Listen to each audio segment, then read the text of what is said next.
Kneel before Zod! You can't go! All the plants are gonna die! I'm gonna take a bath.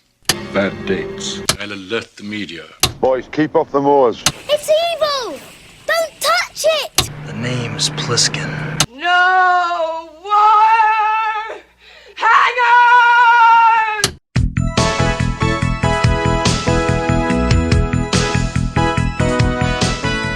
Welcome to Vintage Video, where we're rewatching the 80s so you don't have to. We'll be reviewing every major film release of the 1980s in chronological order, overanalyzing what you've seen and spoiling what you haven't. I'm Patrick O'Reilly. I'm Jesse Bayless. And I'm Richard Wells. And today we're discussing Continental Divide, released September 18th, 1981. It was written by Lawrence Kasdan, directed by Michael Apted, and released by Universal. Continental Divide was the debut film of Spielberg's Amblin Entertainment, named after his first 35mm short, Amblin. After the successes of Sugarland Express and Jaws, Spielberg was offered a 4-picture deal by Universal for titles to be produced under the Amblin Entertainment banner. Looking at the complete list, this film is probably the least known and worst of the 20 films that Amblin would go on to produce in the 80s. The only other one I didn't recognize as a great film was a 1989 film called Dad. Does that sound familiar? No. Nope. Jack Lemmon, Ted Danson, and Ethan Hawke as grandfather, father, and son. I love that, though. Yeah, I like the cast, and the premise seems fine, but never heard of it.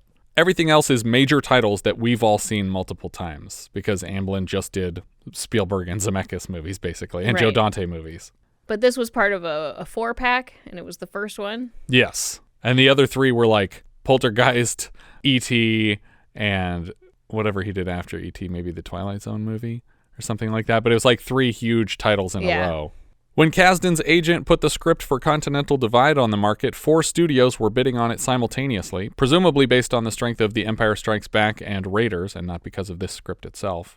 The script was selected by Spielberg as a thank you to screenwriter Kasdan for having written Raiders of the Lost Ark. What confuses me more is that he was invited to write Raiders based on the strength of this screenplay, which we'll obviously get to, but it's really sloppy. The pacing is weird, the act structure is wonky, the characters are inconsistent, and the film has no clear theme or message. So I don't know why Spielberg read this and was like, he needs to handle my Indiana Jones thing. The first public announcement of the film attached Steven Spielberg as an executive producer alongside his Sugarland Express producing partners Hal Barwood and Matthew Robbins, but only Spielberg stayed attached through the film's release. Spielberg was even briefly attached to direct, but Lucas talked him over to Raiders, and he eventually tried to pass off directing duties to screenwriter Kasdan before they landed with Michael Apted.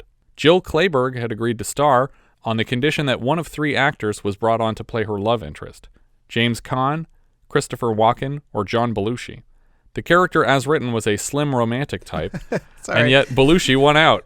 Yeah, it was like James Caan, okay, Christopher Walken, okay. It was like you know, Makes sense. man, Bony guys. Yeah. Then John Belushi. Yeah, weird choice. I think it was just because he was big at the time in terms of popularity. Consequently, Belushi lost 40 pounds for the part. He also hired a bodyguard to keep him away from drugs and alcohol for the full making of the film, after a difficult time making Blues Brothers. Unfortunately, when he reteamed with Aykroyd for Neighbors later the same year, the set was once again awash with cocaine. The character of Ernie Souchak, played by Belushi in the film, was based on Chicago Tribune columnist Mike Royko, a personal friend of Belushi's who would go on to eulogize the actor the following year. Royko's articles dealt largely with Chicago's political corruption. Despite her terms being met, Clayburgh abandoned the project, and Blair Brown was considered just as the 1980 actors' strike began and pushed back the production start because the shoot had to be scheduled around specific weather conditions. Brown, Apted's top choice for the role, was officially attached as the strike ended. She was chosen because of her resemblance to a young Katharine Hepburn, which is the feeling they were going for with the character. They actually wanted it to feel like a Hepburn and Tracy type movie. I don't think they succeeded at that. No, I don't think so either. Belushi and Brown arrived on location early for extensive mountain climbing instructions, which is why we'll see them do most of their own climbing in the film. The cast and crew were airlifted to set each day at an elevation of 13,000 feet, which proved a problem for Belushi, who was in constant need of an oxygen mask on account of the thinner atmosphere. That seems so unnecessary. It was unnecessary, and the cabin was broken apart and relocated further down the mountain with all the prop trees moved as well so that they could make it look like the top of the mountain again. Yeah, because it doesn't, like, it doesn't matter. It's not like you're seeing wide shots of this place all the time. It could literally have been almost anywhere. It could have been a set. It could have been fake snow, like, just all of... That's not Apted style, though. Apted is very cinema verite. I mean, he's a documentarian also, so...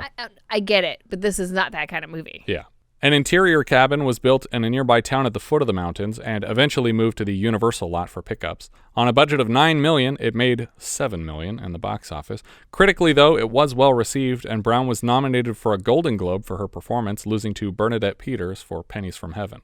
We start with a shot across the river looking at the city skyline of Chicago. After a series of dissolves, we end at the former Chicago Sun-Times building, which was demolished and is now the site of a Trump Tower. Then we are inside on the actual news floor. Across tables overflowing with paperwork, we see Ernie Souchak, played by John Belushi, working on his latest column, Good Afternoon Chicago. That's the name of the column. The article reads, Alderman Yablonowitz has his fingers in another sticky City Hall pie. His editor Howard, played by Alan Garfield, is able to hijack the document to call Souchak to his office from across the building. Howard waves to Souchak through his office window, and Souchak waves back before flipping him off. We see Souchak's latest column being printed. Yablonowitz, I don't like it. The elements of the article are cut out with X-Acto knives and placed in the issue's layout, and then they're printed en masse and delivered to various newspaper stands via trucks emblazoned with billboards for Ernie Souchak's column. He speaks to a man at the newspaper stand who has just received today's Chicago Sun-Times. Much later in the film, we'll learn this man's name is Fiddle, apparently. Yeah. I was desperate to try to figure out who this guy was because his voice sounds so familiar, but I don't recognize... There's nothing for him. Weird. For some reason, he's mad at Souchak for writing such a good article in today's paper, even though he clearly hasn't read it yet if the stacks were just dropped off. Today you've gone too far. What do you mean? Stuff that good could get an innocent person killed. Oh, I'm not that innocent. Don't let the devil fool you. Me, an innocent person like me. What is he talking about? I think it means that since he's selling the newspaper or that Souchak frequents his stand, that he's going to be at Target. He thinks Yablonowitz is going to go around killing newspaper salesmen to keep his secrets? No, but I think that if a car came by and a drive-by shooting happened on the street while he was at this newsstand. Yeah, well, he does specify he doesn't even want Souchak to buy papers at this stand anymore. Would you be offended if I asked you to buy your papers at O'Leary's for a while? I'll pay for them. As Souchak continues down the street, he is met by a woman named Agatha, who is possibly a prostitute. I don't know. But there's a woman who seems to know who he is, and she says, Hey, Souchak. Great piece, baby. Well, it's about time you say that about me, Agatha. See ya. She leaves after he gets his punchline in. That's the only purpose Agatha plays in the film. We cut to an alley across the street from a playground where a man in a trench coat named Mr. Hellinger hands over information to Souchak in an envelope. More incriminating details on Yablonowitz. While they speak, Hellinger's young son tries to climb a fire escape. Souchak tries to pay the man for his trouble, but he waves off the cash. Hellinger stops his son from climbing and then makes the point to Souchak that he's petrified of heights. Never get me up on one of those. I get vertigo just standing on my toes. Really? I've been that way since I was his age. Anyway, now that we've established something I will never do in my life, I guess I'll be on my way. The man takes his son's hand and they walk back down the alley toward the playground. We cut to a town hall meeting where Alderman Yablonowitz orchestrates a unanimous vote forcing some unpopular legislation through. Hellinger is here advocating against it. After the meeting, Hellinger steps outside into a phone booth and calls Souchak 10 feet away in a neighboring phone booth with all the pertinent details. Immediately we cut to the article in the next issue of the Chicago Sun-Times. Yablonowitz flouts 16 building laws. Is this a record? These seem like public meetings, though, so it shouldn't be so amazing that this reporter is able to get information that's being discussed publicly. Yeah, but I guess it's either it's open to the public, but who's showing up? Or that he's turning it around so quickly. Yeah. Plus, this is the moment where they have the stenographer stop taking record. Yeah. While they're giving the meeting. Yeah. Sun-Times! Souchak does it again! Sun-Times! Shit. He's done it again. The son of a bitch has done it again! Every goddamn day, 5 editions a day! Me, my wife, and now the Metro deal. Metro deal? I get that we're trying to set Souchak up as a famous local hero, but everyone's enthusiasm rings really false, and Yablonowitz is played like a cartoon villain. Like he might as well be chomping on a cigar and twirling his mustache. At night, Souchak is walking down the street when he's mugged by two men. At first, I assume they were sent by Yablonowitz, but they pull him aside in an alley and they recognize him. They're actually fans of his work and some of the things he said about their neighborhood in the paper. He recognizes them as members of the Rasta Devils and asks about some of their gang's internal conflicts while they relieve him of his wallet and watch. Just then, the cops pull up, and one of them gives Souchak his wallet back in exchange for a 5-minute head start. How many know it's 5 minutes? My watch! They toss the watch back too. As two cops walk up to him, he tells them not to worry because the muggers didn't actually take anything, but he quickly realizes he's in more danger now. They start punching him in the gut, and we cut to Souchak waking up in the hospital. His editor, Howard, is seated beside him and advises him to leave town for a bit and let things cool down. Souchak is not interested. I feel like an editor would not advise this. Yeah. He would just be like, keep writing. I don't care what they did to you.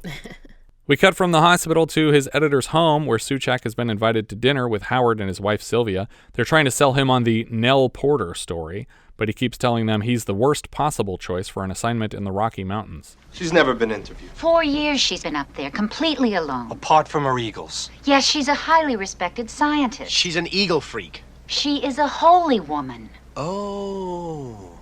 Well, why didn't you say that? Well, that makes all the difference. A holy woman. Is there any more cauliflower? Souchak turns down the offer, so Sylvia stares at him with puppy dog eyes, and he informs her that that has never worked on a Souchak.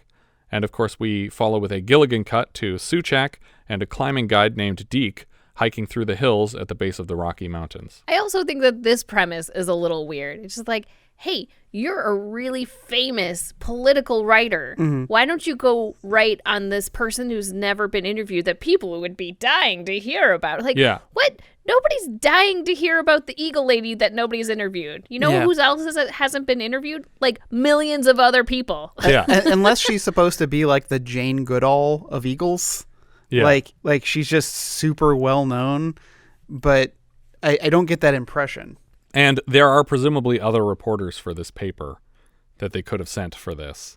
But they sent Souchak. I feel like the stakes should have been higher for him to leave. Like he got roughed up by the police.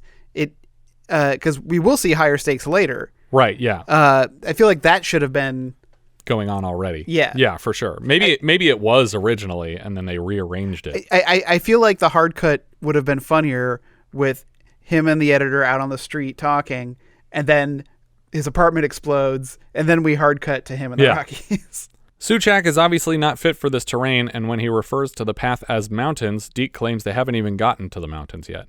He looks for snakes, but Deke tells him there's much worse here. They hear a sound nearby, which Deke identifies as possum, but when they both look down from the trail, they see a man wearing furs and living off the wilderness. He is apparently nicknamed Possum by the locals. You got lots of possums around here? Just that one. A large deer steps out of the trees behind Possum, and Possum takes on an attack stance. Souchak asks how dangerous this Possum character is, and we hear the man go after the deer and take it down unarmed. The scream sound he makes when he gives chase reminds me of the sound Slimer makes when he first charges Dr. Venkman in the Sedgwick Hotel. Yeah, there's a lot of bad, sound effects. Yeah.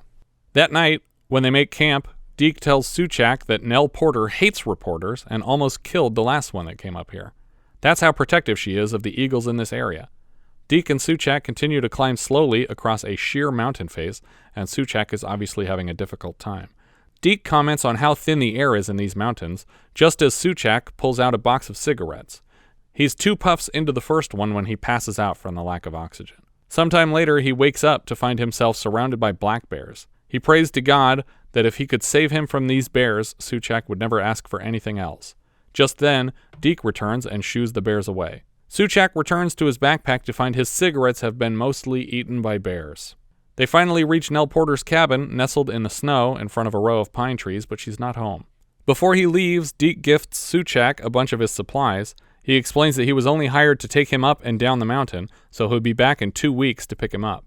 Souchak waits alone outside the cabin for a while, but the cold gets to him, and he busts in the door and starts a fire in the fireplace. He wakes up that night with a walking stick jabbed into his throat, and Nell stood over him. She guesses he's a lost tourist who came in out of desperation, but makes him confirm before allowing him to sleep on her couch. The next morning, she's cooking him an extravagant breakfast, and they introduce themselves. Nell tells him she noticed 2 tracks outside, and he confirms he was led here by Deke Lewis. She shares a funny anecdote about Deke being a horrible timekeeper. Last October, he told me he'd deliver some supplies in November. He showed up in May. She asks where he's headed, and he evades the question by asking her to repeat it, which is a tactic we'll see more of from him later. Unless they cut a scene I don't remember about him having hearing problems. But he's constantly saying, "Pardon? What?" and making her repeat her questions, even when he's not trying to avoid answering them. Where are you headed? Pardon? Pardon? Where am I headed? That's right. Now? Yes? Here. He confesses that he's a reporter in Chicago and that he's here to do a profile on her. She's furious that he never asked permission to write a story on her before showing up and tells him to leave. His tactics to convince her to let him stay annoy me more than what he's being punished for. Miss Porter, I'll die out there. Life is full of little trade-offs. I mean it. I mean it. There's no way that voice would make me change my vote if I were her. Porter heads outside to chop wood, and Souchak follows later with an olive branch. Wash the dishes. And I wanted her to say, "Does that mean you ate my breakfast?" Or wasted my clean water? Yeah. I liked this as in terms of like men being proud that they did the bare minimum as like somebody else who's living in the household. The bare minimum, the simple bare minimum. She tells him that she hates newspapers and the news. I'm not clear what her exact problem is, though. You're not supposed to shoot the messenger. She complains about what she reads in the paper, that it sickens her. But aren't those just stories about what happened? Do you hate the news or Earth? I feel like Souchak should have been a snobby pop culture columnist or something, because the way she complains about him, it's like he is a TMZ reporter and not a news reporter. But that way we would think his work was immature and unnecessary. But he spends his days unveiling political corruption, so he's doing the city good, and it actually hurts the story of the film that neither of them have arcs, because there's nothing for them to change about themselves. Right. Souchak asks what lured her out to this godforsaken place, and she's offended by the term. She drags him to a hilltop to absorb the view of the Rocky Mountains. Where are we going? Church. Pardon? Church. The oldest one in America. The next morning, Souchak finds Porter giving the cabin an oil change. It looks like she's actually working on the generator, but it's underneath the building for some reason. So what does she mean by the oldest one in America? There's definitely churches east of the Rockies. I was like, aren't all of the outdoors the same age? Yes, but I think she's just saying that nature was the first church, but the first churches in America would have been built on the East Coast. We're not talking about actual churches. She tells Souchak that he'll have to leave with whoever shows up first, be it Deke or a hiker or even an eagle, that he can follow to civilization. Can you follow an eagle to civilization? I thought the whole point was that they lived here. Yeah, that's why she's here. He also doesn't move that fast, as an eagle flies. Souchak makes it clear how desperate he is to leave if he could. He's down to 9 cigarettes. I want to stay here only marginally more than I want to die trying to escape. Are you laughing in there or crying? She gives him permission to stay the 2 weeks, and he thanks her. Her only condition is that he scrap the story he plans to write about her. We cut right to him writing the story. The opening line is about how hot she is, and yet how frigid, and that she needs more makeup. He's startled when Nell walks in, and he hides the story in his vest. We learn later this is unnecessary. She tells him that she's about to take a shower, and he turns his back to her since the shower is open to the cabin. She orders him to wait outside. Before he leaves, he asks if he can join her tomorrow on an eagle hike, still promising not to write the story, just for observation. It's not easy up there, you know. I'll manage. I had a cousin in the Boy Scouts. The next day, as they scale more mountain paths, it's clear Souchak can barely keep up. She stops for a moment and hands him binoculars to spot some nearby bald eagles. She sets up a telescope to observe them closely. Souchak coughs, and she shushes him. He can't believe that talking from this distance would scare the birds away, and he calls BS. Are you telling me? Obviously, he was about to ask if whispering or throat clearing would really scare these birds away at this distance, but it does. Souchak watches the 2 bald eagles as they continue to fly out over the valley below them. The birds swoop and claw at each other in a playful manner. Sometime later, Porter takes note on the birds while Souchak stares at her. That night, she's loading the fireplace with wood while he sits at a table over a plate and tells her it's no big deal up here. No disrespect, Miss Porter, but it's no big deal up here. I don't even know what that means, but seconds later he's fallen asleep at the table, snoring precariously above a knife and fork pointed at his face, and she laughs instead of moving him. Is the joke that he's tired, so it is a big deal? I guess. What does a big deal mean? I thought it meant important. It's not important up here? He could still be suffering the symptoms of altitude sickness. Maybe. The next morning, Souchak is wrapped in a blanket on the porch again while she takes another shower. Souchak mixes some breakfast from the supplies that Deke gave him. She apologizes for not sharing more of her supplies, but she only has enough for one person. While she's out watching the birds, Souchak stays in and collects boards for a crafting project. By the time she gets home that night, he's just finishing cooking a meal. What's that? Goulash, my grandmother's recipe. No. This. Not bad, huh? She points to the swinging door that he has attached to her shower stall, but the pieces of wood are so far apart that they don't really provide any privacy at all. He puts a plate of goulash on the table for her and apologizes for the supplies he used. I had to use real ingredients for ingredients. I hope you don't mind. He offers to share his crappy food with her tomorrow, but she suggests skipping food altogether that day instead. Once she's had a bite, she's very impressed by his grandmother's goulash. I'm surprised that this doesn't come back at all. The goulash? Well, the fact that he took extra supplies and she's not mad about it and it's fine. Yeah, there's so much to this movie where they set it up where you're like, oh, I see where this is going, and then it just falls flat. The next morning, he hears the water starting up and turns to watch her between the sparse slats of the shower door. When she catches him, he pretends to read a book. I'm assuming that she's collecting water from some source, but snow. Right, but I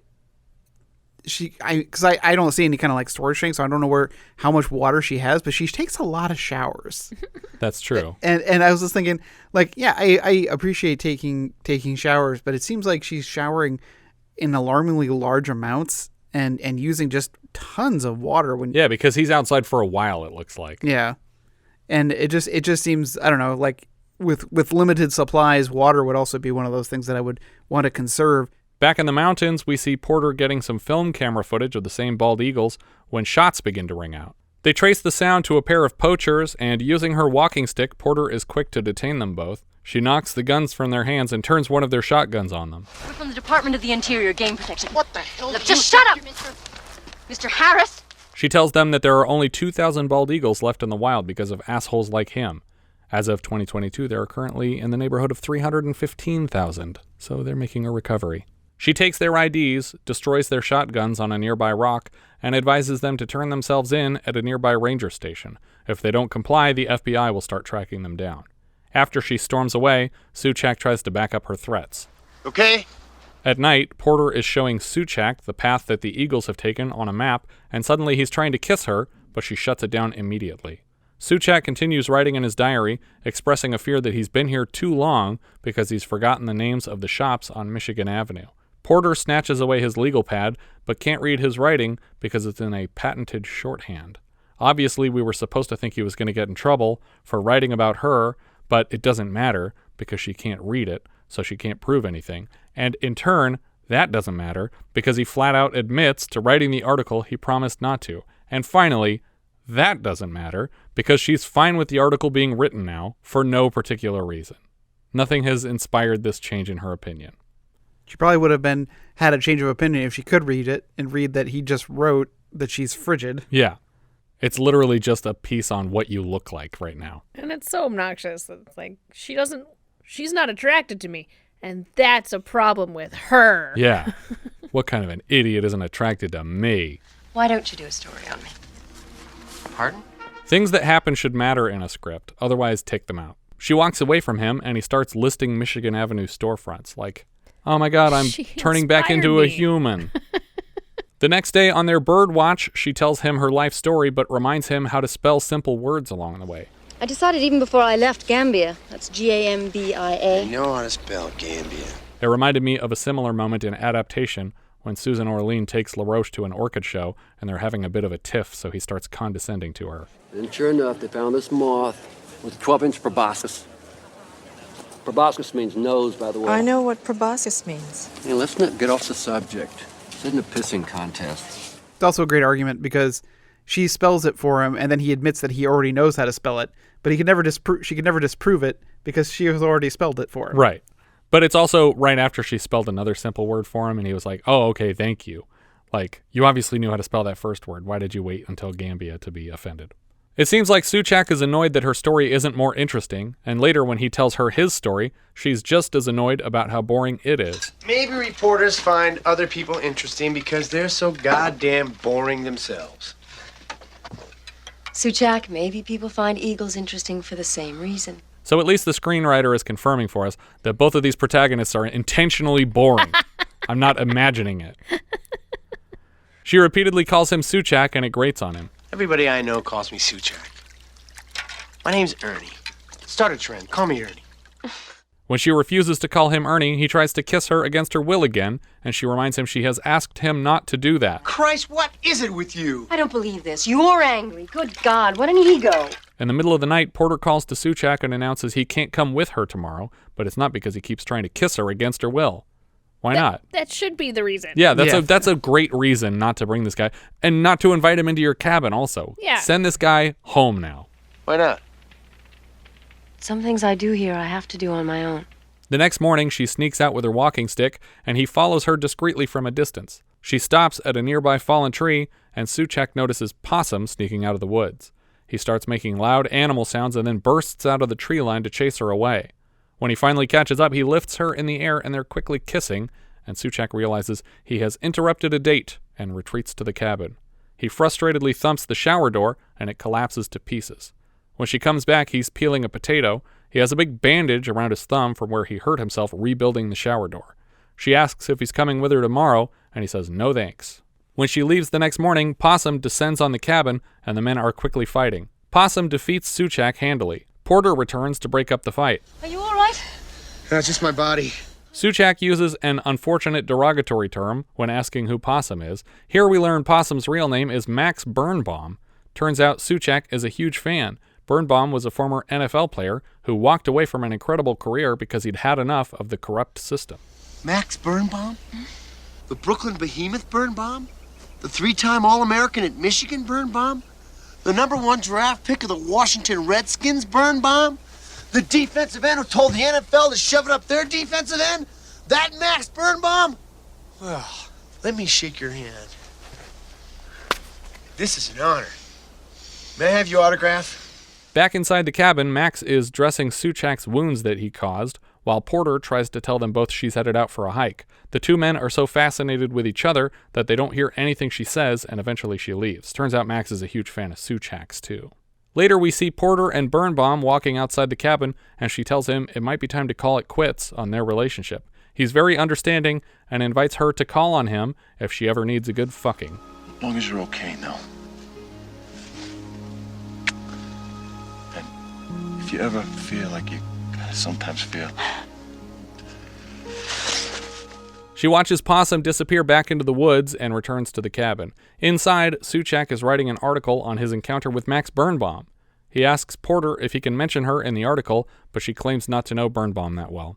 Porter seems annoyed that he's writing an article about this football star and not her Eagles, which she told him not to write about before she told him to write about them. Still not clear what this movie's about, but I'm sure we'll have an inciting incident any minute now. There's no real conflict. No, there's nothing right now. There's superficial conflict in the, oh, I came to your cabin, but you don't want me at the cabin. Oh, I'm writing the article, but you don't want me to write the article. But now it's okay that I'm writing the article. Yeah. And Yablonowitz is states away doing shit I don't care about. Right, or the conflict is that he's making a pass at her. She doesn't want, there's only these tiny little, sub-conflicts. There's no conflict to this overall movie. Yeah. And then we get to one, and it, too, is not a real conflict. Yeah, everything just collapses immediately as soon as there's any tension. I kept waiting for this movie to become Target MacGyver. I really wanted a group of hitmen to come and try to find Souchak to kill him, and he has to rely on her mountain engineering and maybe even Possum. Yeah, there's more guys with shotguns, but they're not here for eagles. Yeah, exactly. They have to set up traps, they have to defend themselves. But that's not what this is about. That's not what this movie's about. It turns out him being a reporter has almost nothing to do with what's going on. Yeah, that's why it could easily have been he was just a celebrity columnist, and he could abandon his job and it wouldn't hurt anybody. This shouldn't have been 2 weeks in the cabin either. It should have been 4 days. There's no reason to stretch this out so long. On their next eagle walk, instead of returning to the cabin at the end of the day, they set up a tent on a mountain peak. They lay down beside each other that night, and he tries for another kiss, and this time she condones it. Because she made that mistake, Souchak invites himself to climb on top of her, which she does not condone, and he's very forceful about it. She makes it clear that this is not what she wants, but she still has to shove him away. Porter goes into this weird lecture, trying to teach Souchak out of his incel ways. She suggests that conquering a mate, like conquering anything else, requires trying to see things from the perspective of your prey. Out here, you only survive by understanding your opponent. Opponent? Thanks a lot. No, look, if you want to tame or conquer or anything, you have to imagine what it's like being the object of that conquest or whatever. He doesn't care about her lesson. He'll just keep trying until she doesn't put up enough of a fight, like he did with the kissing. The next day, they're scaling some particularly jagged rocks when they reach another peak. They locate a bald eagle's nest and watch it through binoculars. Porter knows the names of all these birds, and even though one named Max doesn't like them being here, she suggests they hang out to see if Bruno made the journey. Do you remember when Bruno didn't make the journey? Yes. What film was that? That Italian film whose name is Duckling, Strangling a Duckling, Drowning a Duckling. Strangling a Duckling. Is it Strangling? Drowning a Duckling. Torture a duckling. Torture a duckling. Don't torture a duckling. Well, because I was trying to remember how the kids died. One was strangled, one was drowned. Yeah. I knew it had something to do. Hours and hours later, they spot Bruno, and Souchak sounds really excited, either because he legitimately cares about this eagle, or because this means they get to leave. I can't tell which, because Belushi is not a great actor. Back in the tent together, she gives him a bald eagle feather for successfully making the journey.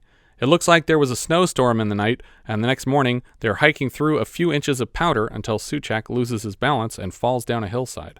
It's a pretty brutal fall that we see this stunt guy take over some hard rocks, and then when he stops, he isn't moving.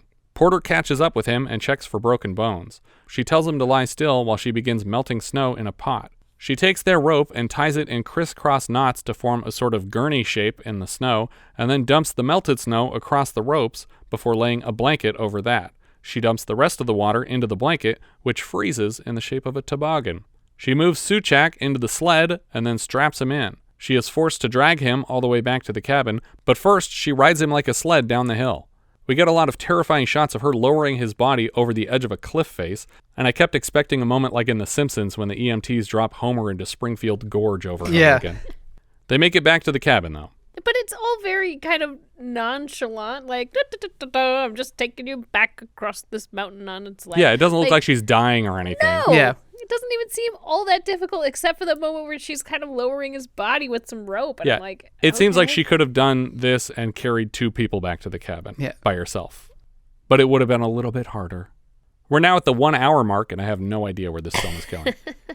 It's officially been 2 weeks, and Souchak expects Deke today. We get a quick shot of Porter massaging his back that night, and then he updates the beginning of his article to correct that Porter does not need makeup and that she should never use it. After a day or two, Souchak is comfortable enough using her cane to take care of himself at the cabin. She leaves for another eagle hike. In the middle of the day, a mountain lion slips into the cabin, and he tries to distract it with a giant roast on the table. Because they set up that he wants the door left open for reasons, even though he's always complaining about the cold. Yeah, his joke is that he wants to watch her butt when she leaves. And it's like, he could have easily opened this door later. There's no reason. But once she's out of the picture, why did you leave that door open? No, it's a needless setup thing, and it's completely on the nose. Like, man, I sure hate fire escapes. It would have been funnier that the door was closed, then he hears like a scratching and he thinks it's her. It's like, oh, back already? And then he opens the door to the cougar. And he tries to close the door and he's like, I think you got the wrong address. The cat is uninterested in the roast and attacks Souchak, but we cut away from the attack to Porter arriving hours later. She picks up the tattered remains of Souchak's hat and then finds the roast torn to shreds in the snow. I was really hoping she would come back to find Souchak's corpse and this movie would finally have done something interesting. Instead, she finds him injured and bloody on the floor, but alive. How was your day? Oh, jeez. She bandages him up again, so now he was injured, and then he was kind of healed, and now he's injured again. So nothing has changed in a few scenes. He says that he survived the attack because he used her strategy of trying to see things from the perspective of his opponent. I took my walking stick and hit him in the balls. You wouldn't have come up with that otherwise? You needed her in your head saying, think of what he doesn't want you to do. She asks him where he's hurt, and she kisses him everywhere he gestures. Where does it hurt? Was it hurt here? Was it hurt there? Maybe over here. Do you guys recall the last time we saw this bit in a Lawrence Kasdan script? Raiders? Raiders of the Lost Ark. Well, goddamn it, anywhere doesn't it hurt? Here.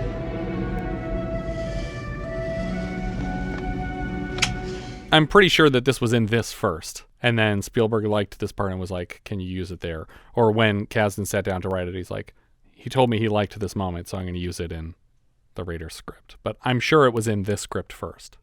Because I feel like that would be insane for Kasdan to steal from his Raider script for this low-budget nothing movie. They're quickly making out on the bed, and this time she is comfortable undressing with him. We dissolve back to Chicago. Narration from his editor Howard suggests that Souchak is not the writer he was when he left. Souchak looks very depressed as he meanders down the sidewalk. His friend Agatha calls to him, but he ignores her. His friend Agatha from the beginning of the film, he's just ignoring her now. He tells Souchak that he should write about Yablonowitz and get back to his own self, but Souchak doesn't care about the city of Chicago anymore. You can start writing about Yablonowitz again. Who? Yablonowitz. Yablonowitz. Yablonowitz! Later, in his home office, Souchak stares at a row of 8 pictures of Porter he apparently brought home with him, and they're like photographs of him and Porter together. Yeah. Did Possum take these? Well, their camera might have a timer on it, but like... They just stapled the camera to an eagle. There was one aerial shot. It checks out. The next day, Souchak turns in pornographic poems about nature and pretends it's a travel piece. People love travel pieces. When they're good. Even when they're lousy. These aren't good enough to be lousy. Howard promises not to publish this shitty article, and they go out for drinks. Somehow, in the 2 hours they've been gone, the article has already been published and delivered to newsstands because someone found it on Howard's desk. It's playing like an important moment, but honestly, who the fuck cares? There's no consequences to anything as a result of this article being printed. Yeah. It doesn't matter to the paper. It doesn't matter to Souchak. It doesn't matter to the people who accidentally got it published. It doesn't matter to anyone. And they don't mention it again after a quick shot of Howard screaming at the reporters. Souchak heads back to his regular newspaper stand, and proprietor Fiddle is reading his article and pinching his nose, saying P.U., like a character in a fucking Ben Garrison cartoon. On the newsstand, we can see the latest issue of Heavy Metal, which we, of course, saw adapted into an animated film earlier this season of the podcast. Fiddle reads Souchak all the other boring headlines from the Sun-Times latest issue, and one of them is City Hall Clerk's Fire Escape Death. It's like, first of all, that's not how headlines work. They're usually like sentence structure, not just like sentence fragment. Also, that doesn't sound very boring if your point was, look at all these boring stories. A guy fell off a building and died. But wait a minute. Hellinger told us earlier that if Souchak ever got word that he died from falling off a fire escape, he should be suspicious of it. It couldn't have just been heights. He couldn't have had Hellinger meet him on the roof of a tall building, and then they talk about his fear of heights there. They had to specifically spell out that he has a fear of fire escapes. What fucking garbage foreshadowing. It's not even a fire escape that a person would justifiably be on. It's a fire escape of an abandoned building, so they're not even making it look like an accident. They're making it clear that they murdered this guy. The article also needlessly reminds us that Hellinger leaves behind a wife and son. Yeah, we remember. They were marching off to a playground the last time we saw him, and he threw him off a building. Souchak runs to a taxi and asks to be taken to the Ambassador restaurant. He approaches Yablonowitz's table and accuses him of murdering Hellinger. The last place he'd go is up a fire escape, which is exactly why it was his last. Right, Alder, get this drunk out of enjoy your dessert! Yablonowitz's goons drag Souchak away from the table. We cut right to Souchak composing an article interspliced with him touching base with the people of the city to get back on track. Howard is happy to see it. We see a series of headlines all attacking Yablonowitz. At home, we see Souchak taking down his pictures of Porter and replacing them with photos of Yablonowitz, his new crush. Yeah. Also, I was like, okay, so this movie's wrapping up here. It's like, there's still 30 minutes left? Yep. What else is going to happen? He gets photos of Yablonowitz coming out of a hotel with a mistress, and then he gets a lot of evidence from Mrs. Yablonowitz for publishing that photo. Souchak leaves his apartment one night and looks up from the street just in time to see it explode behind him. Amusingly, the next headline in his column reads, Room Wanted, Quiet Tenant. Instead of solving a mystery in the movie, we just see a headline that says Yablonowitz was linked to Hellinger's death. We're not gonna show how they figured this out. There's no moment, there's no late night interrogation scene like All the President's Men. It's literally just the headlines part of All the President's Men. And he's the one who wrote this story. Yeah. It's like, yeah, I linked it with my mind. Yeah, that's it.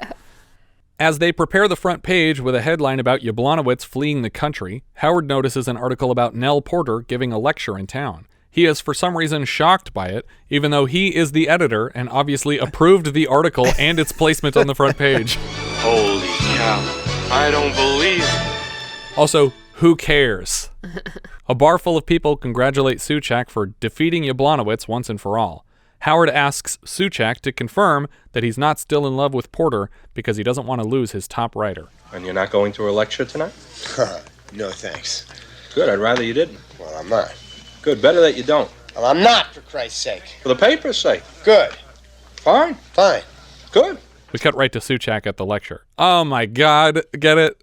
Even though Howard told him not to go, Howard and his wife Sylvia are here at the speech for some reason, like anyone gives a shit about eagles. She discusses her research on bald eagles to the crowd, and when she opens it up for questioning, Souchak asks her about their mating rituals. Here's a question. Did Souchak ever write the actual eagle article? I don't think he did. First of all. Second of all, they never discussed mating rituals while he was out there. So I guess this is a legitimate question, and he didn't know the answer she was about to give. First, they chase each other. Circling, dipping, twisting, screaming, testing. And then?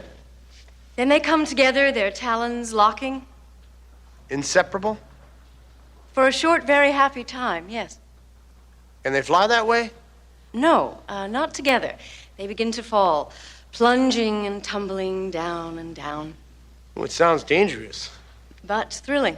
Oh, what? Yes. And then? Then, when they're very near the ground. About to be smashed? They separate, open their wings, and soar on the air currents. Alone?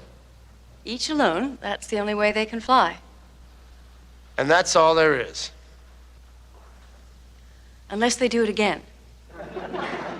After the speech, Souchak and Porter reunite, insisting they are over each other, and then they kiss.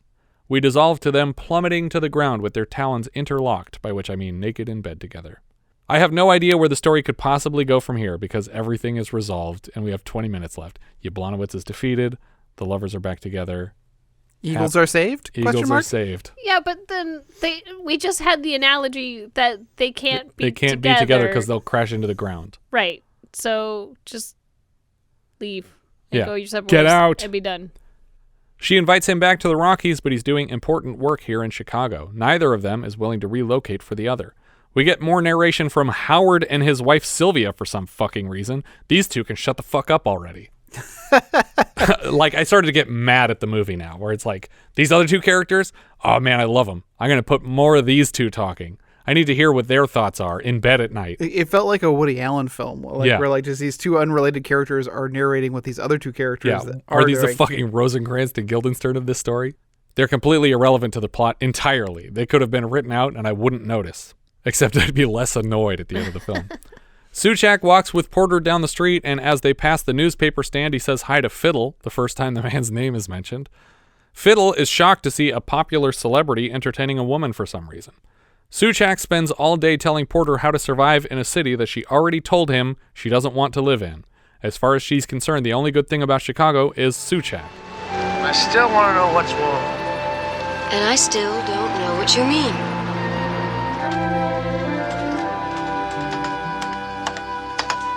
What I mean is, all you do is kiss me and look at me like I'm going to die.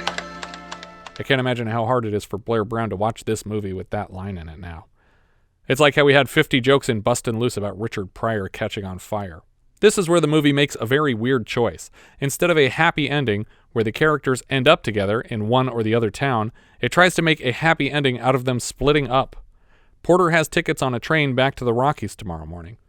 We cut pointlessly to Howard's apartment for some reason. Even though these characters are worthless and the scene doesn't matter, Porter is here too. Yeah. How did he talk her into coming to visit his editor and his editor's wife? And they're not sitting next to each other. No, they're on opposite couches, just sitting in silence for a while. And then Sylvia storms out For some reason. And Souchak goes off to console Sylvia. Yeah, Sylvia is mad at Souchak, but because we don't get a whole scene here, we don't know why she's upset, and we don't know what she thinks Souchak did. Oh, Souchak, you are impossible. Sylvia pouts and runs away, and we'll never find out why because we fade to black. Good thing we included this moment.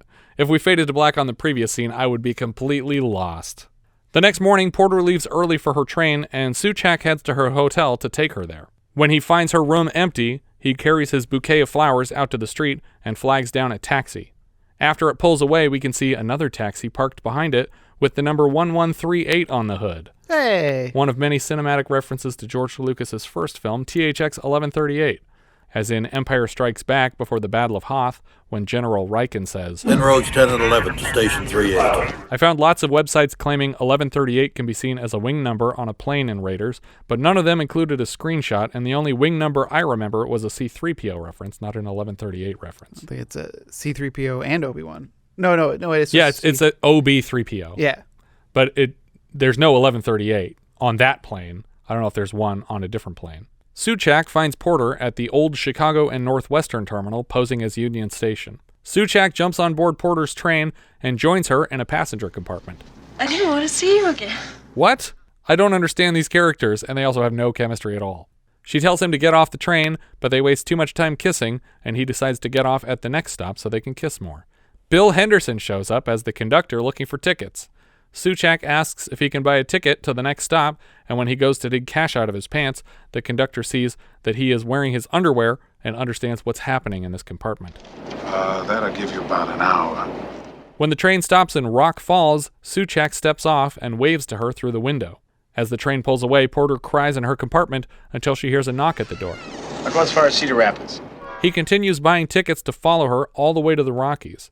They finally reached their last common stop, and the location looked super familiar to me. Specifically, it reminded me of a scene in Coal Miner's Daughter last season, and I realized that this is from the same director as Coal Miner's Daughter. So it might have been the same location, but they might have just been shooting in a very similar style as that. Turns out it's not the same location. But do you remember the last time we had our main character ride a train to Wyoming? Train to Wyoming?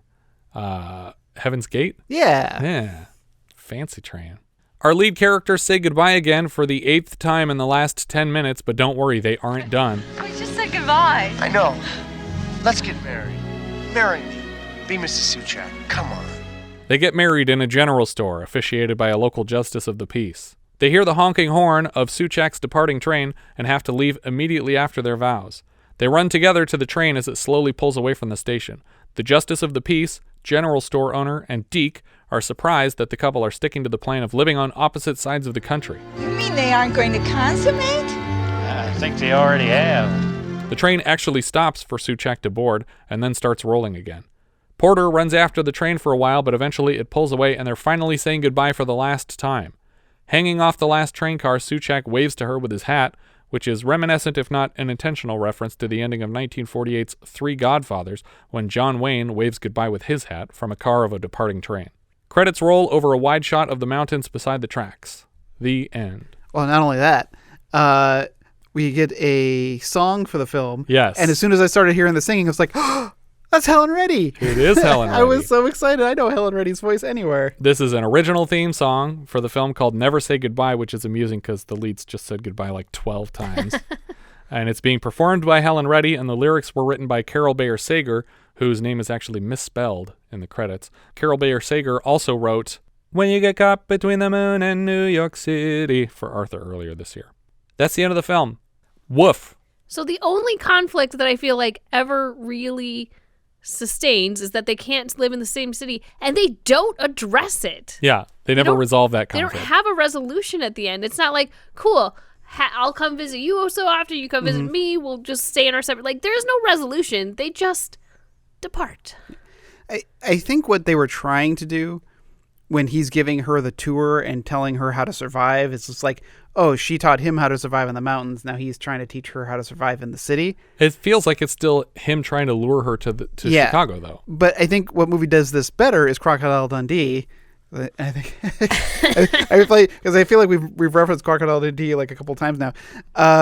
Is that she goes there to write the article about him, and learns about surviving in the wilds of Australia. And then he comes to New York for the second half of the article, and she is literally teaching him about things of New York City, but it's much more interesting and it's funny because it's so fish out of water because he's never had any of these amenities. Yeah. Where she clearly didn't grow up in the mountains. She says she grew up in Boston or something. Yeah, like exactly. So it's him trying to tell him about the city the city is rough. It's like, that's all you would really have to say. Yeah. Like, he's like, oh, okay, I know how to defend myself. Other than telling in him the city. specific restaurants that you like. Yeah. Like, there's no real reason for any of this. But yeah, there should have been more conflicts with, like, oh, the risk of these poachers coming back, angry men with guns who are now going to like face federal charges because of what you've accused them of. Maybe. Like, yeah, these people could come back. More people could come to do the same thing. We need some shared trauma. Right. or the Yablonowitz stuff could have stepped up a lot. Like, the closest thing we get is a bomb goes off in his apartment when he's not in it. And then that's the height of the danger in this movie. Yeah, but also that is so brushed over. Like, he's not upset about it. He's not really worried about it. Like, he's just like, I guess I need a new apartment. Yeah. And honestly, that's impossibly dumb of Yablonowitz to be like, I don't know who bombed my main critic's apartment. What a crazy coincidence. I hope no one looks into it, especially not this investigative reporter who has been telling everyone all my dirty secrets and has connections to everyone I talk to. And she was lying when she said she was with the Department of the Interior, right? I don't think so. No? No. Is she? Did we establish that? We don't establish anything in this movie. It also doesn't matter. Who cares? It's irrelevant to the plot. But yeah, no, I just based on how quickly she came up with the words, and she doesn't seem like the bluffing type, I think that she told him the truth, that she works for the Department of Interior and she's protecting these eagles and she knows all the legal statutes and she's ready to press charges if necessary. And it's weird that these guys had name tags. Do they have name tags too? I thought she just took their IDs. Well, no, they had name tags clipped to their vests. That's how she was able to get their IDs. Oh, weird. Because they wouldn't be able to get a hunting license in this area. Yeah, and unless it's just like visitor passes for the park. Maybe. And it's like if you're going to go mountain climbing, you need to have this pinned to your vest in case we find your body. That's the other thing. They were at the top of the mountain and all they had were guns. They didn't have backpacks on. Yeah. It's like, how the fuck did you get up here? Unless a helicopter dropped them off. Sorry, another MacGyver reference with the eagles. Yeah. And like they're shooting eagles with crossbows from helicopters. From a helicopter. Yep. That happened.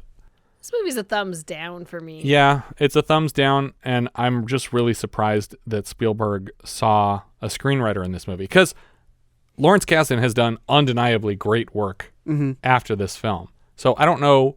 I mean, maybe this was literally the first script that he'd written, and it's literally just, it was so early in his career as a writer that he hadn't learned those lessons, and maybe things got hammered into him by Spielberg and Lucas over the course of Empire and Raiders that he got much better at storytelling. But this is a mess, and the characters don't change, and every bit of tension is either immediately dissipated or completely unresolved by the end of the film. Yeah, it's a thumbs down for me. I don't think I was trying to enjoy it. I really was. Like, I was like really forcing myself to just like, so this isn't so bad. This isn't so bad.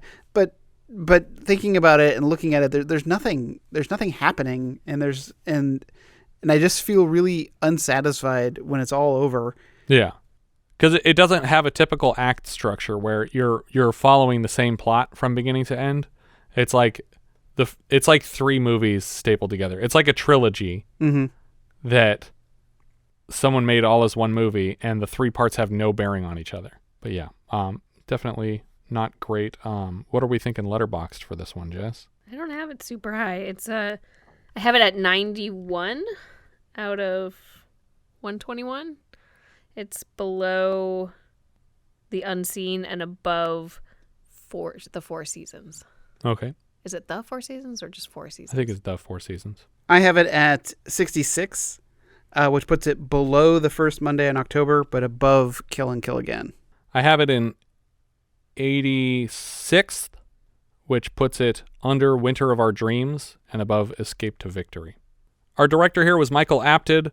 I always think first of the 7-Up series that he did, where he keeps coming back to the same kids that he's been interviewing since they were 7. We're about halfway between 63 Up and 70 Up, and I don't know if 70 Up's going to happen because Michael Apted passed away after 63 Up came out, so we'll see. He also directed Nell, which is the name of the character in this movie, Gorillas in the Mist, The World Is Not Enough, Chronicles of Narnia, Voyage of the Dawn Treader specifically. The writer here was Lawrence Kasdan. He just wrote Empire Strikes Back last season, and he came back strong this season with Raiders, Body Heat, and this all in one year. Later he writes Return of the Jedi, The Big Chill, Silverado, The Bodyguard, Dreamcatcher, Force Awakens, and most recently Solo, and he directs a few of those. The music here is from Michael Small, who composed Clute, The Parallax View, Stepford Wives, Night Moves, Drowning Pool, Marathon Man, Audrey Rose, The Driver, and Going in Style before 1980. We've heard his work so far in Those Lips, Those Eyes, and The Postman Always Rings Twice, and he's back for Rollover, The Star Chamber, Jaws 4, and Wagons East, which has another heavyset sketch comedy actor who was not long for this earth. Cinematographer John Bailey, we've seen his work lighting American Gigolo, Ordinary People, and Honky Tonk Freeway so far. He's back for Cat People and a bunch more Kasdan movies, Big Chill, Silverado, The Accidental Tourist, and of course he does the Out of Towners remake. Editor Dennis Verkler, we just saw his work editing Burnt Offerings and later Xanadu. He cuts Sharky's Machine this season and later Airplane 2, Hunt for Red October, Free Jack, Under Siege, The Fugitive, and the Schumacher Batmans, among many others. John Belushi played Ernie Souchak. This is obviously his second collaboration and second flop with Spielberg after 1941. He's also in Tarzoon, Shame of the Jungle with Bill Murray in 1975, each of their first films. He's in Animal House, Going South, and Blues Brothers before this, and he only has Neighbors left. He was an original cast member of Saturday Night Live, which is probably what he's best known for, if not Blues Brothers or Animal House. Blair Brown played Nell Porter. She was Paul Simon's estranged wife or ex-wife in One Trick Pony last season. I forget if they had officially divorced. She was back earlier this season as William Hurt's love interest in Altered States. More recently, she was in a pair of astronaut movies in a row for Astronaut's Wife and Space Cowboys. Her latest big role was as Judy King, a sort of Paula Deen, Martha Stewart proxy on Orange is the New Black. Alan Garfield played Howard McDermott, the editor. He's credited for the third time now as Alan Goorwitz, after the stuntman in One Trick Pony. He was Harold Lutz in Beverly Hills Cop 2, Barnett in Nashville, Witkin in The Ninth Gate, and he also shows up in Tarantino's My Best Friend's Birthday. Carlin Glynn played Sylvia, his wife. She was May Barber in 3 Days of the Condor, Susie Kroll in Resurrection last season, and she's Molly Ringwald's mom in 16 Candles. Tony Ganios played Max Bernbaum. He was Bartini, the boxer who fought Tommy Lee Jones at the end of Backroads earlier this season. He's back next season as Meat in Porky's, and he sticks around for every installment of that franchise, and he's Baker in Die Hard 2. Val Avery played Yablonowitz. He was Jose in HUD. He was Jake in The Traveling Executioner, Pascal in Papillon. He's in a few John Cassavetes pictures, and we've seen him so far as Wendell in Brubaker and Syl in Gloria. He's back right around the corner for Sharky's Machine, and later he's Chief Hallowell in Cobra. Liam Russell played Deke Lewis. He was a banker in Butch and Sundance the early years. Bill Henderson played the train conductor. He's the cop in Clue. He's a speaker at Fred the Dorfman's retirement party, but I will always think of him as the gas station attendant in MacGyver episode Birthday. He's really grumpy about selling a tire to MacGyver. He's also an accomplished jazz vocalist, having performed with Dizzy Gillespie, Count Basie, Tony Bennett, and Quincy Jones, among many others. Dream beside me in the midnight glow. The lamp is low. Bruce Jarchow played Hellinger. He was Roberto in My Bodyguard and Bones in Somewhere in Time. He's credited as Wayne in Scrooged, which, from rewatching scenes of it, I'm pretty sure is the guy in the boardroom who says, "Children love an acrobat." Eddie Schwartz plays Jimmy. This is his only acting credit, but he has a lot of soundtrack credits on account of having written "Hit Me With Your Best Shot" for Pat Benatar. Wow. Yeah. Ron Dean played Plesko. He was Emilio Estevez's dad in The Breakfast Club, Detective Kelly in The Fugitive, Coach Yonto in Rudy, and he was Detective Crumb on Early Edition, a recurring character from Early Edition. In 2008, he shares a credit with Jesse, playing Wirtz in Christopher Nolan's The Dark Knight, and the following year, he shares a credit with me by appearing in the pilot of Patrick Swayze's swan song, The Beast. I didn't actually get credited on Dark Knight. I don't know if I got credited on The Beast, but we worked on them. Frankie Hill played Agatha. Frankie was Aaron Fields in War Games and Lane in Friday the 13th, The Final Chapter. Mike Baccarella played Delaney. He was Sean in On the Right Track earlier this season, Vito in Johnny Dangerously, and he also has credits in Major League, Mo Money, Rookie of the Year, The Fugitive, Miracle on 34th Street, Richie Rich, While You Were Sleeping, Primal Fear, and My Best Friend's Wedding, among many others. Zaid Farid played one of the muggers. He's back later this season as Rudy in Four Friends, and later he is a tech principal in The Other Sister and Kit's limo driver in Bowfinger. He's also credited as tow truck driver in Role Models, and I think that's from the opening scene where Sean William Scott gets the Red Bull car hung on the flagpole outside the school or something. Dave Adams played Alderman. He's a video technician in Used Cars. He's back this season as a bank teller in Pennies from Heaven. Later, he's a reporter in Rocketeer and a prison guard in Bad Santa. Dallas Allender played another Alderman. First credit was as Chester Biggs in The Black Marble, which got a minisode earlier this season. He also appears in Below the Belt, which has a minisode coming soon. Ronald W. McLeish played the station manager. This is his only acting credit, but he has lots of camera and electric credits, including on a few later Kasdan films. Yana Nirvana played Blonde. She was an AD on one of the TV shows within the movie Stunt Rock, and later she's Louise in Brewster's Millions. Tim Kazurinsky played Reporter. He was a new writer for SNL at the time. Later, he wrote Edward Zwick's About Last Night with Rob Lowe and Demi Moore, and gets a credit on the 2014 remake starring Kevin Hart. We've actually seen him acting on the show already as a workman in My Bodyguard, and the photographer who takes Elise's ethereal photo in Somewhere in Time. He's back later this season as Pa Greavy in the next and final John Belushi film, Neighbors. Norm Tobin played Layout Man. His only other feature film appearance was Guido in Thief. Andy Goodman was a production assistant on the film, and the film is unfortunately dedicated to Andy, so it sounds like he may have passed away at some point during the production, hopefully not as a result of working on the film. I couldn't find any information as to what the cause of Goodman's death was. I think that's everything I have for Continental Divide. If you guys have any thoughts you'd like to share, we are Vintage Video Pod on Twitter, Facebook, Instagram, YouTube, and Letterboxd, where, as I've said before, you can find each of our full movie rankings for the year. We can also be found at vintagevideopodcast.com. We also have a Discord. Join the 24/7 movie chat and share your thoughts on episodes past, present, and future at vintagevideopodcast.com/Discord. And if you're listening on YouTube, don't forget to subscribe. Because this is our first episode of the month again, I wanted to remind our listeners about our Patreon campaign. $5 patrons get a shout-out on the show, a monthly exclusive episode reviewing a title from the 70s, and a hand in choosing each month's film. Joining now unlocks 33 full-size 70s reviews and 38 minisodes. From November of 1972, our $5 patrons are choosing between the following 6 titles. 1776, Peter H. Hunt's musical retelling of the struggles of the Continental Congress during the American Revolution. It stars William Daniels, Howard Da Silva, and Ken Howard. Asylum, Roy Ward Baker's British horror anthology film from Amicus Productions. It stars Peter Cushing, Britt Eklund, Herbert Lom, Barry Morse, and Patrick McGee. Dracula AD 1972, another British horror option, this time from the folks at Hammer, of course starring Christopher Lee in the titular Dracula role with Peter Cushing as Van Helsing. Set this time in the present. It also stars Stephanie Beacham and Christopher Neame. The Mechanic, Michael Winner's action thriller about a hitman trying to teach the craft to a younger man. It stars Charles Bronson, Jan Michael Vincent, and Keenan Wynn. It was recently remade with Jason Statham and Ben Foster in the hitman and trainee roles.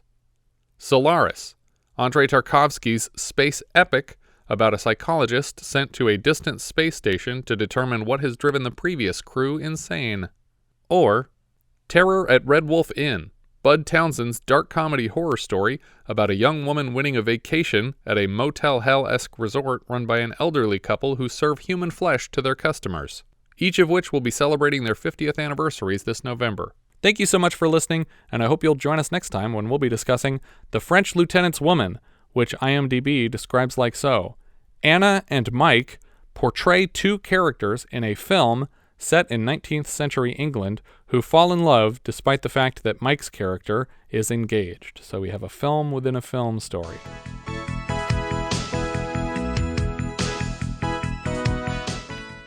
Here's what some people are saying about the Projection Booth podcast. This podcast takes no shortcut in producing outstanding content. How they haven't become more widely recognized is beyond me. I love this show. Smart commentary, in-depth interviews, and great production. It's obvious how serious these guys take their podcast and bring that next level of professionalism that anyone would be hard-pressed to match. There are few things better in life than listening to people who are both passionate and knowledgeable about their subject matter. The Projection Booth, with their wide and wild range of film discussions, is one of those things. Simple as that. The Projection Booth is the highest quality film podcast around. I love the focus on cult films, witty, informative banter, and amazing interviews. The Projection Booth is the best podcast out there if you're a serious film lover. The Projection Booth Podcast, with new episodes available every week at projectionboothpodcast.com.